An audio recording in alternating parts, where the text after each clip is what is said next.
ko ng Broxotil para malinis ang kanilang loob ng katawan. Matanggal ang mga bakterya. Yan. Yan po ako ng konti.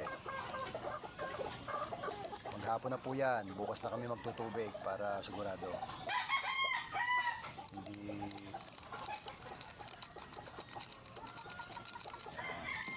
Konti lang. Pang 7 pirasong manok lang. Yan, para sigurado. Bukas na po namin yan. Tutubigan ng plain water. Yan. Hop. Yan.